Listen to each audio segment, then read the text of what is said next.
Semesta alam ini tidak akan ada kalau tidak ada Muhammad sallallahu alaihi wasallam. Kalau memang dia orang yang paling dicintai, kenapa kakinya berdarah sampai terompah kayunya basah?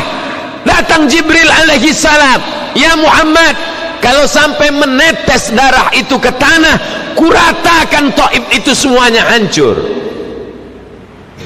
Dia menyapu, mengusap, membersihkan darah kakinya agar sampai influential person, manusia paling berpengaruh in history, dalam sejarah manusia.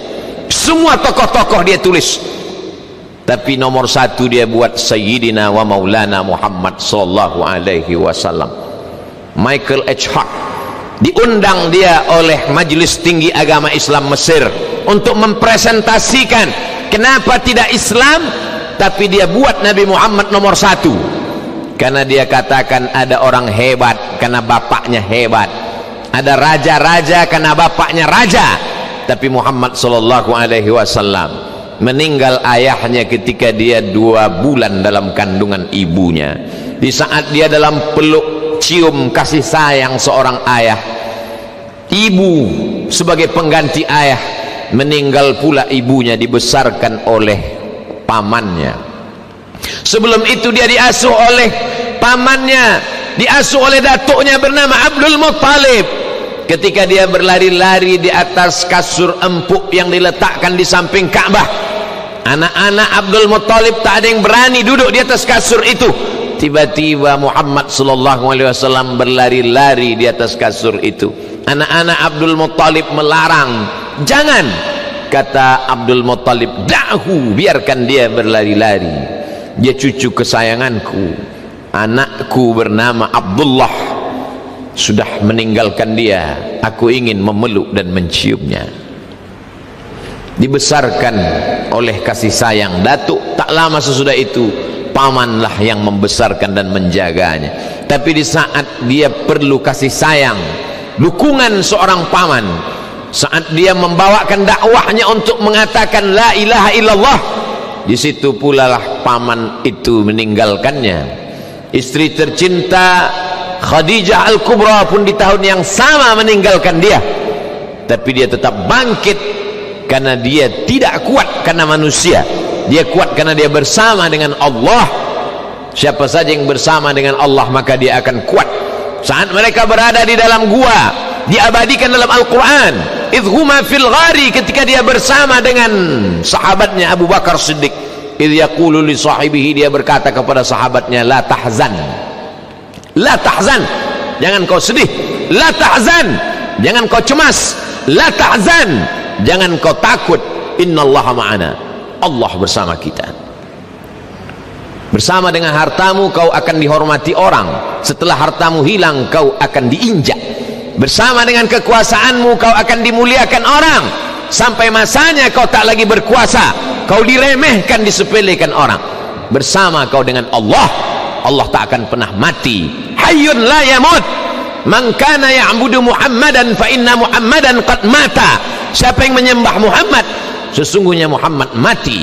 Man kana ya'budullah, siapa yang menyembah Allah, fa innahu hayyun la yamut, Allah maha hidup tak akan mati.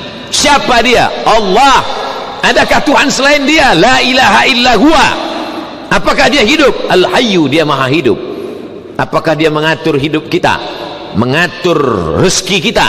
Al-qayyum, dia mengatur. Tidak ada bumi yang basah, tak ada bumi yang kering, tak ada ranting yang patah, tak ada daun yang jatuh, kecuali atas kehendak dan kuasa dia. Innama amruhu idza arada syai'an ay yaqula lahu kun fayakun. Itu yang diajarkan Muhammad sallallahu alaihi wasallam.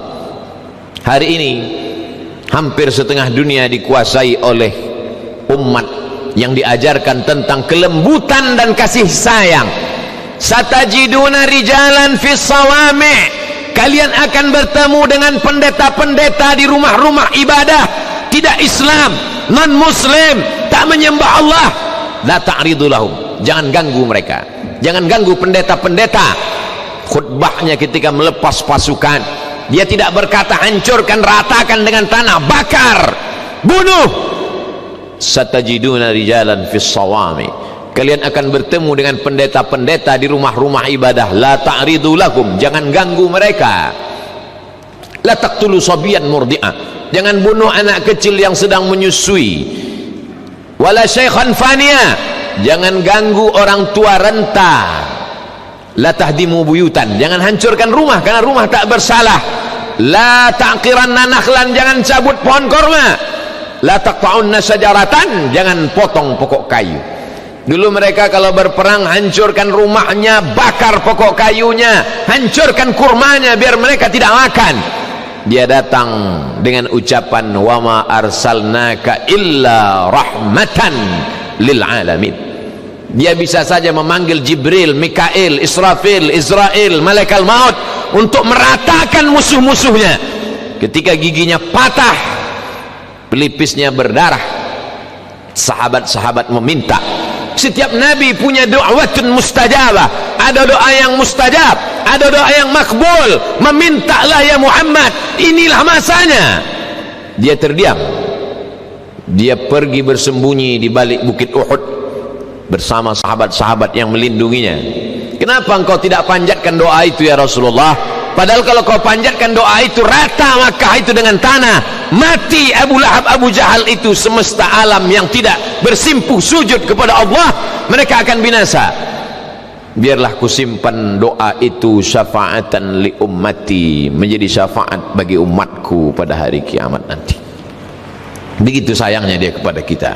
14 abad yang lalu dia sudah mengenang kita, 14 abad yang lalu dia sudah merindukan kita. Lalu apa yang kita ajarkan tentang dia kepada anak-anak kita?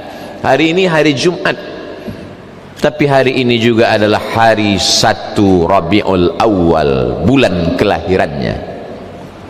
Buatlah pengajian tentang kelahiran Muhammad sallallahu alaihi wasallam. Besok hari Sabtu, hari Ahad, bawa anak-anak ke toko buku, belikan buku sejarah Nabi Muhammad sallallahu alaihi wasallam. Kalau belum mereka baca, nanti sesudah kita mati, mereka akan buka, meleleh air mata mereka mengenang kita, membelikannya, dan dia pun akan ajarkan itu kepada anak cucunya. Kita tidak penulis buku, kita tidak ulama yang dapat bercerita tentang dia, tapi kita sudah mengenalkan orang yang luar biasa itu. Semesta alam ini tidak akan ada kalau tidak ada Muhammad sallallahu alaihi wasallam. Kalau memang dia orang yang paling dicintai, kenapa kakinya berdarah sampai terompah kayunya basah? Datang Jibril alaihi salam, ya Muhammad, kalau sampai menetes darah itu ke tanah, kuratakan Taif itu semuanya hancur. Dia menyapu, mengusap, membersihkan darah kakinya agar jangan sampai menetes ke tanah, karena sayang kepada orang Taif. Apa doanya? Allahumma, ya Allah, akhrij min aslabihim man kana ya'budullah wa la yusyrika bihi syai'a. Keluarkanlah dari tulang sulbi orang Taif itu anak cucu keturunan yang akan menyembah engkau dan tidak mempersekutukan engkau dengan apapun. Dia datang tidak dengan kekerasan, dia datang dengan kelembutan, supaya kita sadar bahwa kita mengikut Nabi yang memasukkan kita ke dalam surga karena kelembutannya, karena syafaatnya. Semoga bulan Rabiul Awal ini bulan kita untuk mengenalkan anak-anak kita. Setelah mereka kenal, lalu mereka menjadi cinta. Setelah mereka cinta, mereka akan berkorban, menghabiskan hartanya untuk menolong agama yang dibawa Muhammad sallallahu alaihi wasallam. Mereka akan membangun masjid, mereka akan mendirikan sekolah tahfiz Quran gratis. Mereka tidak akan berhitung untuk agama. Kenapa? Al-hubbu yu'mi wa yusim. Orang kalau sudah cinta, matanya akan menjadi buta, telinganya akan menjadi tuli, dia tidak akan mendengarkan yang lain. Yang dia dengarkan hanyalah sabda Muhammad sallallahu alaihi wasallam. Yang dia pandang tidak yang lain, yang dia pandang adalah ajaran. Biarlah anak-anak itu menjadi anak-anak yang jatuh cinta kepada Nabi Muhammad sallallahu alaihi wasallam.